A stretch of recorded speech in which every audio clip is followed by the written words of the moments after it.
오늘 우리에게 주신 하나님의 말씀은 데살로니가전서 4장 13절부터 18절까지 말씀입니다.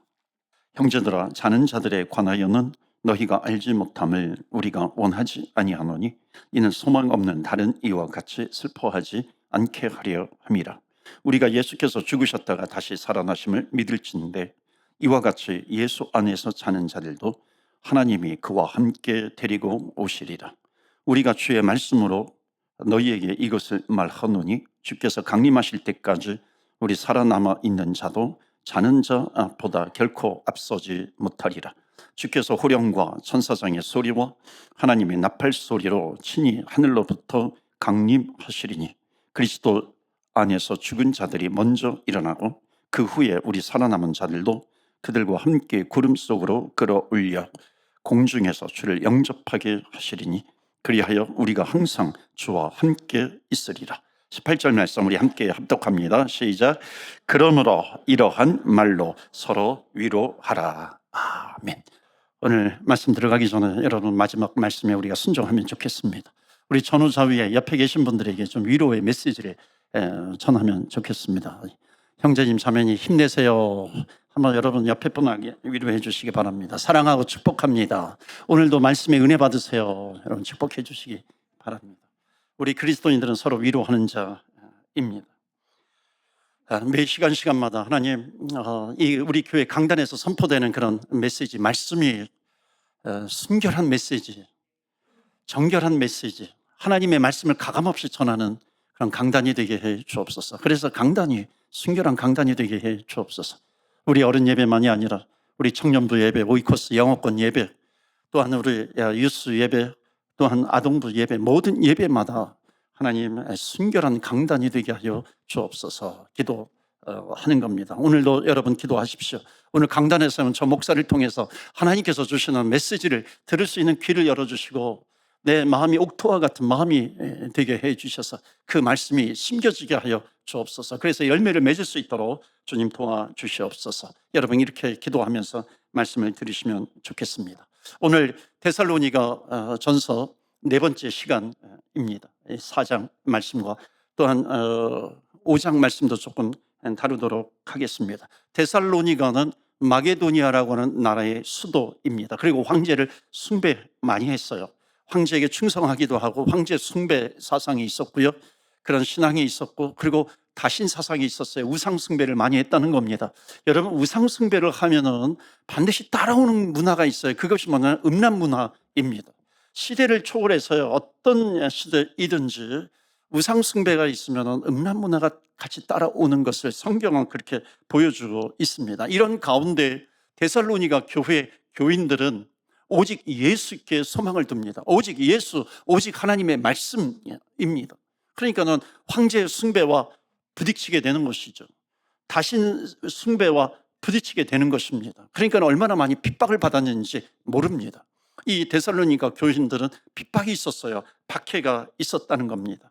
오늘 데살로니가전서 네 번째 시간으로 우리 같이 은혜 받을 내용은 좀 무거운 주제입니다. 재림에 대해서, 예수님의 강림에 대해서, 그리고 종말에 대해서 말씀을 나누고자 합니다. 금요 기도회 때도 신명기서 마지막 34장 다루면서 모세의 죽음을 주제로 해서 말씀을 전하면서 종말을 다루기도 했습니다. 오늘 데살로니가 전서의 말씀도 보면은 이렇게 종말에 대한 그런 말씀입니다. 오해하실 수 있을 것 같아요. 아니 이 교회는 종말만 전하나 하는 그런 오해가 있을 수도 있는데 그렇지 않습니다. 종말만 다루는 것이 아니죠. 오히려 이렇게 생각할 수 있습니다.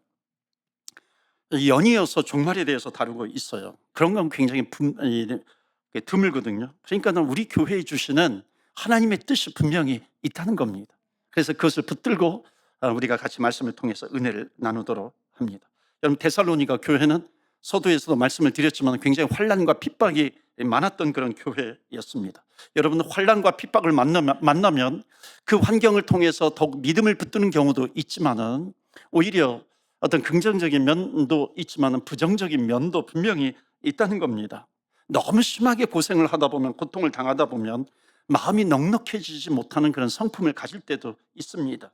그러니까 자기가 원래 가지고 있던 좋은 성품까지도 그 고통과 고난, 시련 때문에 그것이 쓸려져 내려가는 그런 경우도 있다는 겁니다. 고통당하는 이것이 너무 적응이 되어버리면요, 다른 사람들의 마음이 자꾸만 이렇게 빨리 읽혀지기도 합니다. 사람들의 마음을 금방 안다라고 하는 거, 읽혀진다라고 하는 것이 좋은 것만은 아니죠. 눈치를 본다라고 하는 그런 부분도 있습니다. 저는 학창 시절에 그렇게 고생을 많이 한 것은 아니지만 놀림을 받기도 했습니다. 어떤 때는 사람들이, 친구들이 저 혈액형 가지고 막 놀리는 겁니다. 저는 B형이거든요. B형이신 분들이 있을 텐데, 이 B자를 붙여가지고 너는 비상식적이고 너는 비이성적이고 너는 비참한 인생이고 너는 B여라고, B자가 나오는 건 다 갖다가 되는 겁니다. 심지어 어떤 친구는 저보고 B형은 소세지야 그러더라고요. 소세지가 뭐냐면 B형은 소심하고 세심하고 지랄마저, 이게 그 소세지이거든요. 여러분, 소시지도 좋은 부분이 분명히 있어요. 여러분, 소심하면요, 큰일 저지르지 않습니다. 큰 사건 저지르지 않습니다. 세심하면은 디테일에 강하잖아요. 여러분, 세상이 어떻게 일관적으로만 살아요? 때로는 지랄맞게도 살아야 되는 것이죠. 그런 일관적으로 그렇지 않고 어떻게 살아갈 수 있어요? 좋은 점도 있는데, 그런데 문제는 뭐냐면 이런 것을 계속해서 당하다 보면은 그 사람의 마음이 이렇게 부정적이기가 쉽다는 겁니다. 부정적인 마인드가 생겨버리기가 쉽다는 겁니다. 그게 자연스럽게 형성이 되는 거죠. 그러니까 사람들이라든지 사물들을 볼 때마다 긍정적인 면보다는 부정적인 면들이 더 빨리 캐치가 되어버리는 겁니다. 그러니까 데살로니가 교인들이 환난을 많이 당하고 있어요. 핍박을 많이 당하니까는 예수님을 기다리는 것, 예수님의 강림, 예수님의 재림 약속은 있었으니까 그래서 기다리는 것은 굉장히 좋은 것인데, 고난이 있다 보니까 모든 것을 가지고 다 재림에다가 적용을 시켜버리는 겁니다. 재림에 맞춰 버리는 겁니다. 그러니까 뭐냐면은 예수님만 오시면 된다는 거예요. 예수님만 오시면 되기 때문에 그런 환경 가운데서, 그 환란에서 그것을 이기고 승리해야 되는데 그것을 도피해 버려요. 그것을 피해 버리는 겁니다. 회피해 버리는 것이죠. 여기에 대해서 사도 바울이 데살로니가 교회에 편지를 쓰는 것이 바로 이거입니다. 너희가 환란 중에, 핍박 중에 재림하신다고 약속하셨던 주님을 붙드는 것은 너무나도 좋은 신앙이지만 잘못된 부분이 있다는 것이죠. 그러니까 그것에 대해서 가르쳐주고 있는 겁니다. 어떤 자세를 지녀야 될 것인가 라고 하는 것을 가르쳐주고 있습니다. 자, 오늘 본문의 말씀은 예수님의 재림의 근거가 되는 그런 말씀이기도 합니다. 그런데 이 재림에 대한 근거가 좀 디테일하고 정확했으면 좋겠는데 말씀을 읽어보면 좀 애매합니다.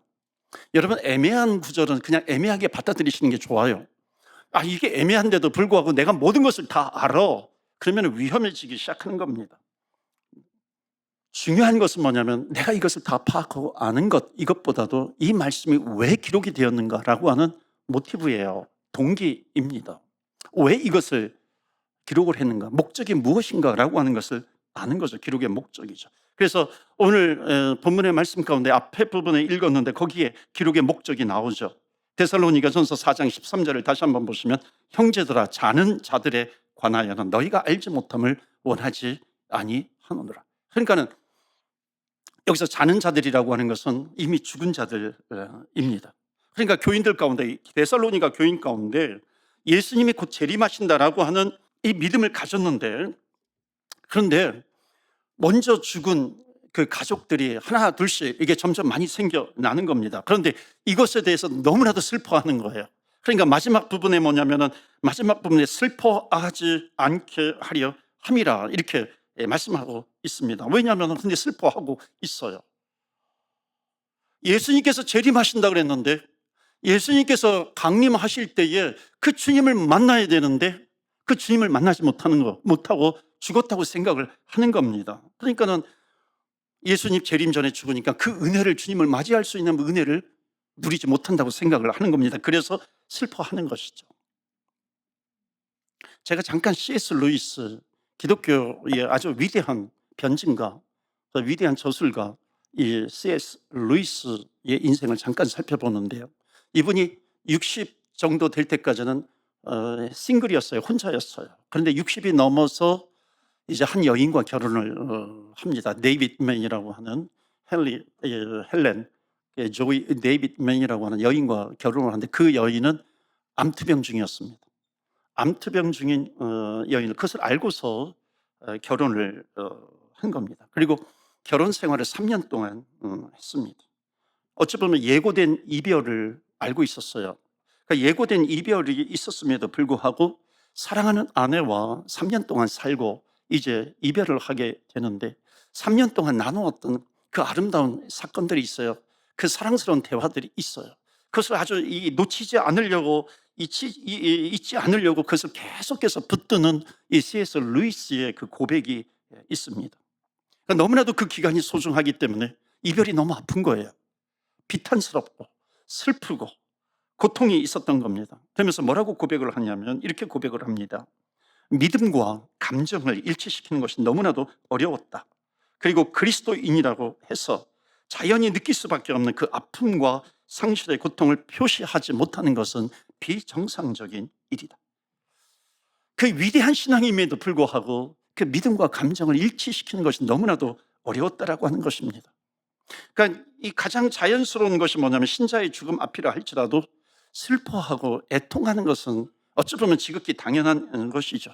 죽음을 통해 가지고 이별을 하게 됩니다. 그러니까 이별의 아픔 속에서 애통하고 슬픔에 처할 수는 있지만은 중요한 것은 뭐냐면은 소망이거든요. 그러니까 소망 없이 그렇게 되는 것은 아니라고 하는 겁니다. 그러니까 더욱 중요한 것은 예수 그리스도께서 우리와 함께 있다는 것이죠. 사랑하는 성도 여러분, 우리가 살든지 죽든지 주님은 우리와 함께 있는 줄 믿습니다. 아멘. 그것이 믿음이 되는 것이고 그것이 소망이 되어야 되는 것이죠. 그래야 믿음을 가지고 이겨 나가는 겁니다. 그러니까 소망이 있다라고 하는 것은 뭐냐면 영원한 이별이 아니라는 거죠. 세상에서는 장례식을 뭐라고 얘기하냐면은 영결식이라고 이야기를 합니다. 왜냐하면 영결식, 영원한 결별, 영원한 이별이라고 하는 겁니다. 믿는 사람들은 영결식이라고 하는 단어를 쓰지 않습니다. 왜냐하면 주님께서 다시 오실 때까지 영원한 이별이 아니라 잠깐의 이별이에요. 잠깐 이별을 합니다. 그러니까 잠깐의 이별을 붙들면서 우리는 슬퍼할 수 있어요. 애통해 할 수 있다는 겁니다. 그런데 중요한 것은 소망이 없는 애통함이 아니라고 하는 것이죠. 정말로 많은 사람들이 믿는다고 하면서도 천국에 대한 믿음이 아주 추상적입니다. 그런데 천국에 대해서 아주 구체적인 그런 분들이 계십니다. 뭐냐면 믿음 안에서 사랑하는 사람을 먼저 떠나보낸 사람들이죠. 그분들은 알아요. 주님께서 오늘 부르시면 갈 수밖에 없다라고 하는 것을 압니다. 어려움이 있고 아픔이 있어요. 고난이 있어요. 이 땅에 소망이 없다라고 하는 것, 그것을 통해서 무엇을 깨닫냐면 이 땅에는 영원한 소망이 없다라고 하는 것을 분명히 깨닫고 있습니다. 사랑하는 사람을 먼저 보낸 분들은 그것을 잘 깨닫고 있죠. 여러분, 캐나다에 오신 것이, 여기서 사시는 것이 여러분 행복하시나요? 캐나다가 그래도 살기 좋은 곳으로 알려져 있습니다. 여기에 오시니까 여러분 그런데 다 만족스러운가요? 한국은 또 어떤가요? 나름대로 다 문제가 있지 않습니까? 한국에도 문제가 있고 캐나다에도 문제가 있습니다. 그런 문제들을 보면서 하나님께서 믿는 사람들에게 주시는 메시지가 있어요. 그것은 뭐냐면 이 땅이, 여러분, 이 땅이 영원한 소망이 아니라고 하는 것입니다. 오직 예수밖에 소망이 없는 줄 믿습니다. 주님에게만 소망이 있다라고 하는 것을 깨달아 알라라고 하는 것입니다. 그러니까 이 세상이 어려워요, 힘들어요, 뭐 고난이 있어요, 뭐 난리가 있어요, 그것을 통해서 세상에 왜 이래 이것이 아니라 전국에 대한 확실한 소망을 가지고 있는 사람은 그것을 통해서 이 땅이 영원한 소망이 아니라고 하는 것을 깨달으라고 하시는 하나님께서 주시는 메시지더라고 하는 겁니다.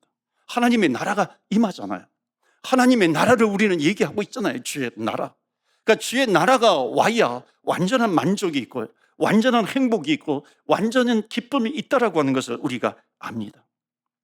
자, 예수님의 재림, 예수님의 강림에 대해서 말씀을 하는데요, 4장 마지막 부분에 이제 애매한 그런 말씀들이 있는데 이것은 좀 차치하고서라도 5장에 넘어가면 좀 더 이제 구체적인 말씀을 합니다. 1절 말씀 보실까요? 5장 1절 말씀 보시면 다 같이 읽어요. 시작. 형제들아, 때와 시기에 관하여는 너희에게 쓸 것이 없으면. 2절 마저 우리 같이 읽읍시다. 시작. 주의 날이 밤에 도둑같이 이를 줄을 너희 자신이 자세히 알기 때문이라. 아멘. 그러니까 재림, 예수님의 재림에 대해서 몇 가지 믿는 사람들이 알아야 될 것이 있다는 겁니다. 1절은 뭐냐면 때와 시기, 이것은 알 수가 없다는 것이죠. 그런데 이제 마지막 6절 말씀 좀 보여주시겠어요? 다 같이 읽어요. 시작. 그러므로 우리는 다른 이들과 같이 자지 말고 오직 깨어 정신을 차릴지라. 깨어 있으라라고 하는 겁니다. 그러니까 재림에 대해서 우리 믿는 사람들이 취해야 될 자세가 있는 겁니다. 신앙인들이 지녀야 될 그런 자세는 뭐냐면 깨어 있으라, be awake, 깨어 있으라라고 하는 것을 말씀하고 있습니다. 믿는 사람 신앙인들이 가져야 될 자세, 깨어 있으라. 주의 재림이 도적같이 도둑같이 임한다 그랬잖아요. 그 도둑같이 임하는 것보다도 중요한 것이 뭐냐면은 때와 시기는 알 수 없다 그랬어요. 도둑이 언제 올지 모르니까. 그러니까 도둑같이 임한다. 때와 시기는 알 수 없다. 이건 다 마찬가지입니다. 그런데 여기에서 주시는 메시지에 더욱 중요한 것이 뭐냐면 그 때와 시기는 알 수 없지만 깨어 있으라라고 하는 거죠. 이 말씀이 훨씬 더 중요한 겁니다. 너희는 깨어 있으라. 성경의 명령입니다. 그때가 언제인지는 알 수 없어요. 그런데 깨어 있으라고 하는 것이 무슨 뜻인지 아십니까? 정확하게 그 날은 알 수 없지만 어느 정도 하나님께서 주시는 감각이 있다는 거예요. 어느 정도 하나님께서 힌트는 주신다는 것이에요. 자, 여러분, 예수님께서 이런 말씀을 하세요. 마태복음 16장 말씀 보시면은 2절에 보시면 예수께서 대답하여 이르시되 너희가 저녁에 하늘이 붉으면 날이 좋겠다 하고 그 날씨를 보면서 뭔가 분별을 한다는 거죠. 3절 말씀 보실까요? 다 같이 읽어요. 시작. 아침에 하늘이 붉고 너희가 날씨는 분별할 줄 알면서 표적은 분별할 수 없느냐. 너희들이 하나님의 자녀이고 영적으로 깨어 있다면 주위에 돌아가는 그런 상황이 있어요. 세상에서 벌어지고 있는 그런 환경들이 있습니다. 그것이 어느 정도 그것을 보면은 지금이 어느 때인지 너희들이 알지 못하겠느냐 하는 거죠. 지금이 어느 때인지 깨달아야 한다는 겁니다. 여러분, 이 세계가 난리잖아요. 특히 밀레니엄 시대라고 하는 2000년에 들어서면서부터 온 지구가 아주 뒤끓고 있는 것 같아요. 여러분, 2000년 들어서자마자 그 IT에 그 지진이 엄청나게 크게 나타나잖아요. 그리고 뭐 일본이라든지 또는 인도네시아라든지 엄청난 그 쓰나미가 옵니다. 화산 폭발이 있었고요. 어딘지 기억이 안 나지만. 그리고 경제 위기는 계속해서 있죠. 전쟁이 있죠. 러시아와 우크라이나, 이스라엘 전쟁이 있습니다. 아프리카도 점점 이상해지는 것 같아요. 근데 여러분, 더 큰 문제가 뭔지 아세요? 그런 사건들, 이런 난리, 이런 것보다도 더 큰 것은 뭐냐면 이런 난리의 주기가 더욱 빨라진다는 겁니다. 옛날에는 100년에 한 번 일어나면 지금은 10년에 한 번, 5년에 한 번 그 주기가 지금 굉장히 빨라지고 있다는 겁니다. 주님께서 물으시는 거야. 이런 시기를 보면, 이런 때를 보면은 지금이 어느 때인지를 아느냐. 이런 시기와 이런 때를 보면 가까이 주님께서 오실 날이 가까웠는지 이것을 깨닫지 못하겠느냐. 지금 그 말씀을 하고 있는 겁니다. 여러분, 우리 크리스찬으로서 종말을 맞이하는 자세가 있습니다. 그것은 뭐냐면 이런 환경이 있어요. 이런 상황 가운데 세상은 자꾸만 두려움을 주잖아요. 두려움을 갖는 게 아니라고 하는 것입니다. 그러니까 하나님 앞에서는 하나님의 백성들은 중요한 것은 뭐냐면 늘 깨어있는 그리스도인이 되라고 하는 것을 말씀합니다. 그러니까 늘 깨어있다라고 하는 것이 우리 믿는 사람들의 신앙의 자세라고 하는 것을 말씀합니다. 세상은 계속 두려움을 줘요. 앞으로도 AI 시대, 여러분, AI 시대라고 하는 것이 도움이 되지만 많은 사람 미래학자들이 예언하기도 합니다. 지금은 AI, Artificial Intelligence 시대라고 하지만 앞으로는 요즘도 많이 나오더라고요. AI 시대가 된다 그래요. Artificial General Intelligence. 근데 그것을 더 지나게 되면 ASI 시대가 온다는 겁니다. 슈퍼라고 하는 단어를 붙여요. 지금은 나름대로 이 로봇을 우리가 인간이 컨트롤하지만 이것이 점점 되다 보면은 인간이 로봇을 컨트롤하는 것이 아니라 로봇가 인간을 컨트롤하는 그런 시대가 오게 될 것이다라고 하는 것을 굉장히 많이 얘기하고 있습니다. 엄청난 그런 미래학자들이 얘기하는 그런 부분들이 있습니다. 어찌 보면 이런 이야기를 들으면요, 두려움이 있는 것 같아요. 그리고 두려움의 속도가 점점 빨라지고 있다는 겁니다. 여러분, 두려움의 속도가 빨라지는 것은 무엇을 이야기하냐면 앞으로 인류는 더욱 종말에 대한 그런 두려움, 이것에 사로잡히게 될 것이라고 하는 것을 이야기하는 겁니다. 그러나 우리 믿는 사람들이, 하나님의 백성들이에요. 믿는 사람들은 언제 주님이 오시든지, 언제 이 땅이 종말이 되든지, 더욱 중요한 것은 뭐냐면은 그 시기를 보면서 늘 깨어있으라라고 하는 이 주님의 메시지입니다. 그래서 여러분, 깨어있다라고 하는 것을 다른 표현으로 하면 빛의 자녀라고 얘기합니다. 빛의 자녀, 어둠이라고 하는 것은 캄캄해요. 도둑같이 온다 그랬잖아요. 도둑같이 임하게 돼 때와 시기를 알지 못한다라고 하는 겁니다. 그런데 힌트를 주신 것이 뭐냐면 우리 믿는 사람들은 빛의 자녀인 거예요. 빛의 자녀라고 하는 것은 뭐냐면 알게 된다는 겁니다. 깨어있게 되면은 뭔가 이렇게 감각적으로 주님께서 보여주시는 것이 있다는 겁니다. 그렇기 때문에 이 믿음을 가지고 있으면은 예수 그리스도께서 언제 다시 오시는지 그것이 상관이 없다는 거예요. 깨어있으면 되는 것이고, 빛의 자녀이면 깨어있어야 되는 것입니다. 그래서 마태복음에 보면은 예수님께서 천국 비유를 말씀하시면서 지혜로운 슬기로운 5 처녀를 비유로 말씀하십니다. 이 슬기로운 5 처녀가 지혜로운 것은 뭐예요? 주님을 맞이할 수 있도록 등불을 준비한 겁니다. 기름을 준비한 겁니다. 그래서 주님이 오시는 날 그것이 이렇게 등불을 통해서 주님을 맞이할 그 준비가 있는 거죠. 맞이할 그 자세를 가지고 있는 겁니다.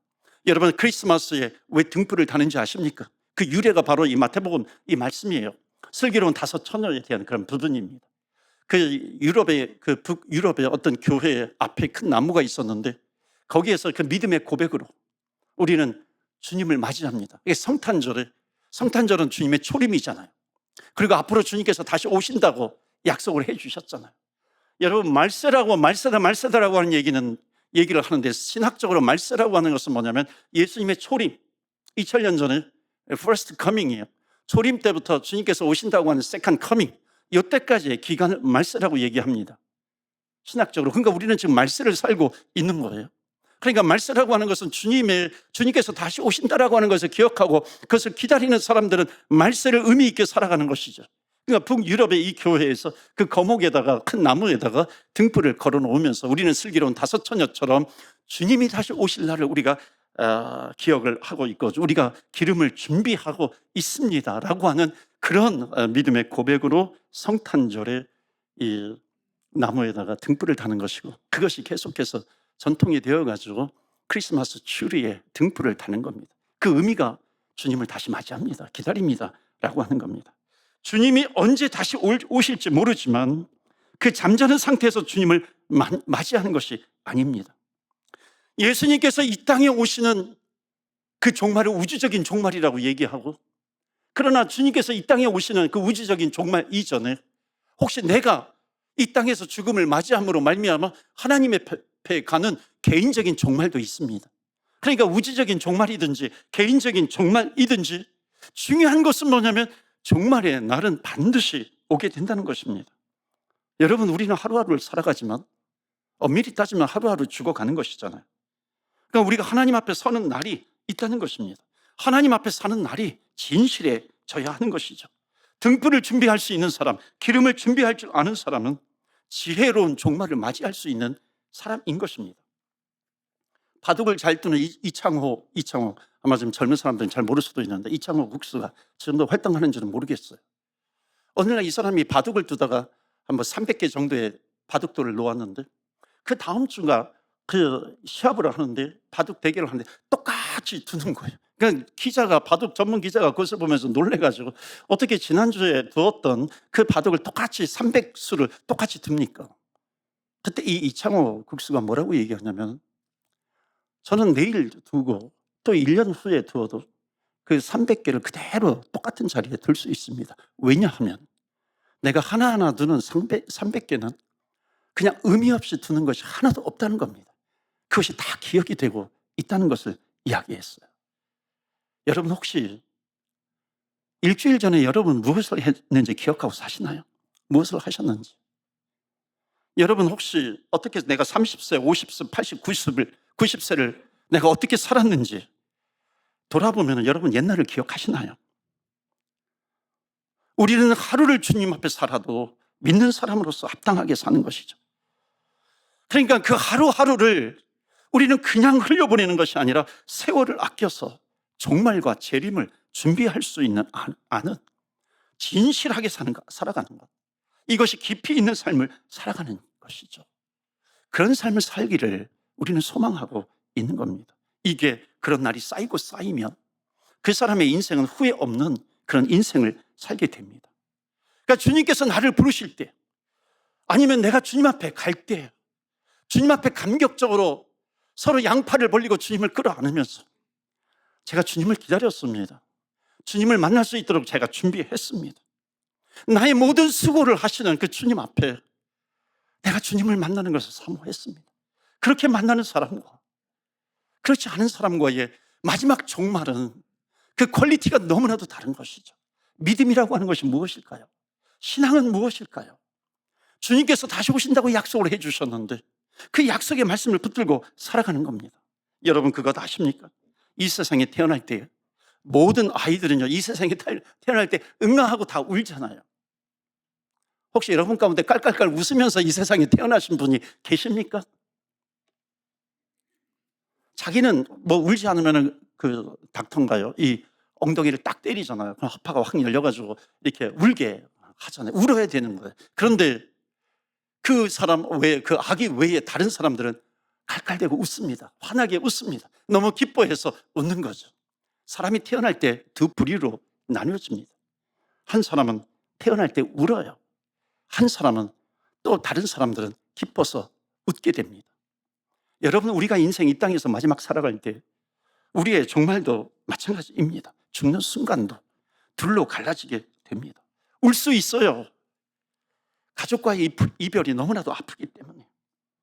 그런데 어떤 사람은 자기 개인의 죽음 앞에서 여유 있게 웃어요. 그러면서 남들은 다 울리는 사람이 있더라고요. 감동의 순간이죠. 자기는 웃어요. 남들은 울어요. 둘로 갈라집니다. 여러분, 장례식이라고 하는 것은 누구에게나 반드시 있습니다. 주님 오시는 날도 반드시 있습니다. 인생이 태어나면 학교를 들어갈 때 입학식이 있어요. 그리고 졸업식이 있습니다. 그리고 결혼할 때가 있어요. 결혼식이 있습니다. 그런 것처럼 장례식이라고 하는 것이 없어야 될 것이 갑자기 황당하게 나타나는 것이 아니라고 하는 것입니다. 있지 말아야 될 것이 있는 것이 아니라고 하는 것이죠. 당연히 있을 게 있는 것입니다. 그렇다면 예수 믿는 사람들은 누구입니까? 그런 날을 준비할 수 있어야 되는 거죠. 그런 날을 준비하지 못해서 그냥 그 날을 당한다라고 하는 것, 어찌 보면 이것은 잘못 사는 것이 되겠죠. 우리는 미리 준비하는 사람입니다. 준비함으로 이 슬기로운 지혜로운 다섯 처녀처럼 기름을 준비하고 등불을 준비하고 주님을 맞을 준비를 하고 있는 겁니다. 깨어 있는 것이죠. 늘 깨어서 날마다 깨어 있어서 주님을 맞이하게 될 때에 우리가 장례식에 들어갈 때 찬송이 울려 퍼지게 될 것입니다. 사랑하는 성도 여러분, 주님을 다시 만날 때 그날이 기쁨의 축제가 되기를 주 예수 그리스도 이름으로 축원합니다. 아멘. 하나님, 주님 앞에 간구합니다. 혹시 우리 가정 가운데 사랑하는 자녀들을 먼저 보내신 분들이 계시지 않습니까? 이별의 아픔이 있습니다. 사랑하는 사람들을 먼저 보내신 그런 분들도 있습니다. 하나님, 그 마음을 위로하여 주시고 어떤 상황 환경 가운데서도 예수가 나의 소망이 되는 것을 믿고 주님만 붙들며 살아가게 하여 주시옵소서. 하나님, 간구하옵기는 우리가 재림과 개인적인 종말의 죽음을 준비하는 사람들이 되게 하여 주시옵소서. 세상 사람들처럼 재난 앞에서 두려움만으로 나가는 것이 되지 않게 해 주시고 하나님의 자녀로서 하늘의 평강을 가지고 강하고 담대하게 지혜로운 다섯 처녀처럼 주님을 만날 수 있는 등불을 가지며 살아가게 하여 주시옵소서. 그래서 주님 만나는 날 두 팔을 벌려서 우리를 환영해 주시는 그 주님 부둥켜 안고 주님께서 우리에게 착하다, 잘하였도다, 착하고 충성된 종아, 우리를 위로해 주실 것입니다. 우리 이 시간에 하나님, 이 세상 부끄럽지 않게 믿음의 백성으로 살아가게 하옵소서. 우리 합심해서 기도하겠습니다.